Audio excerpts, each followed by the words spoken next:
40 రోజుల ఉపవాస ప్రార్థనలో భాగంగా ఈరోజు దేవుడు మనతో ఏం మాట్లాడాలనుకుంటున్నాడో చూద్దాం. జకర్యా గ్రంథము 13వ అధ్యాయము 1వ వచనము. ఆ దినమున పాపమును అపవిత్రతను పరిహరించుటకై దావీదు సంతతి వారి కొరకును యెరూషలేము నివాసుల కొరకును ఊట ఒకటి తీయబడును. ఈ లేఖనం అనేది జకర్యా ప్రవక్త ద్వారా చెప్పబడుతూ వచ్చింది. ఈ లేఖనం నెరవేరబడుతూ వచ్చింది. మనం 4 సువార్తలలో చూసినట్లయితే, మత్తయి, మార్కు, లూకా, యోహాన్ సువార్తలలో చూసినట్లయితే యేసయ్య జన్మిస్తూ వచ్చినాడు కన్యక గర్భాన, పవిత్రుడిగా జీవిస్తూ వచ్చినాడు.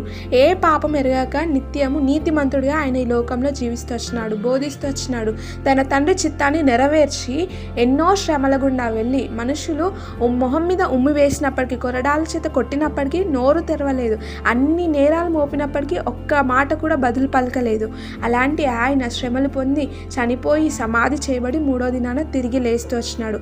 అదే ఊట ఒకటి తీయబడింది. ఎందుకు? పాపాన్ని అపవిత్రతను పరిహరించుటకై. ఎవరి కోసం? దావీదు సంతతి వారి కోసం, యెరూషలేము నివాసుల కొరకు, ప్రజలందరి కొరకు, ఈ లోకంలో ఉన్న ప్రతి ఒక్క మానవుడి కొరకు ఊట ఒకటి తీయబడింది. ఆ ఊట ఎవరో తెలుసా అండి? యేసుక్రీస్తు ప్రభుల వారు. నిజంగా నీ కోసం, నా కోసం మనకు రావాల్సిన శిక్ష, నరకానికి మనం పాత్రలం అవ్వద్దనేసి, ఇంత ఘోరమైన పాపంలో మునిగి తేలుతున్నామని చెప్పి ఆయన ఈ లోకానికి వస్తూ వచ్చినాడు. మన కొరకు ఒక మాదిరి, ఒక ఇన్స్పిరేషన్ని చూపించి వెళ్ళాడు.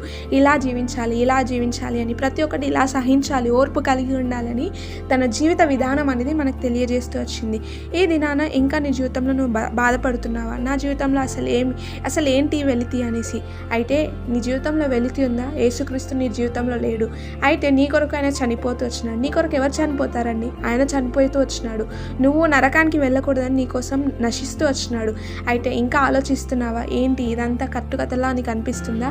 ఒక్కసారి బైబిల్ చదివి చూడండి, మీకే తెలుస్తుంది. ఆయన వాక్యం సెలవిస్తుంది, యెరూషలేము నివాసుల కొరకు, దావీదు సంతతి వారి కొరకు ఊట ఒకటి తీయబడింది. ఆ ఊట ఈ లోకానికి వస్తూ వచ్చినాడు. నీ కోసం, నా కోసం మరణిస్తూ వచ్చినాడు. ఈ ఉపవాస ప్రార్థనలు, ఈ శుభ శుక్రవారం కోసం, ఈ గుడ్ ఫ్రైడే కోసం ఎందుకు ఇంతలా ఈ వాక్యాలను నీ కోసం సిద్ధపరుస్తున్నాడంటే నువ్వు రక్షించబడాలని. ఎందుకంటే నువ్వు నశించిపోవద్దు అనేసి, నరకానికి నువ్వు పాత్రుడవు కావద్దు అనేసి ఆయన నిజమైన దేవుడని నువ్వు తెలుసుకోవడానికి ఈ వాక్యాలను నీ కోసం ఆయన పంపిస్తూ వచ్చినాడు. ఇంకా నువ్వు నమ్మలేని స్థితిలో ఉంటున్నావా? ప్రార్థించు. నువ్వెవరో అని ఆయన అడుగు. ఆయన నీకు ఖచ్చితంగా నీతో మాట్లాడే దేవుడు కాబట్టి ఆయన ఎవరో ఆయనను కనుపరుచుకుంటాడు, నీకు ఖచ్చితంగా తెలియజేస్తాడు. ఇంకా ఆలోచిస్తున్నావా ఆ ఊట ఏంటి అనేసి? ఇంకా సందేహం ఉన్నట్లయితే, కన్ఫ్యూజన్ ఉన్నట్లయితే ప్రార్థించు. నువ్వెవరు నేను తెలుసుకోవాలి అని నువ్వు ఆయనను అడిగినట్లయితే ఖచ్చితంగా నీతో మాట్లాడతాడు. నువ్వు ఖచ్చితంగా కార్యం చూడబోతున్నావు.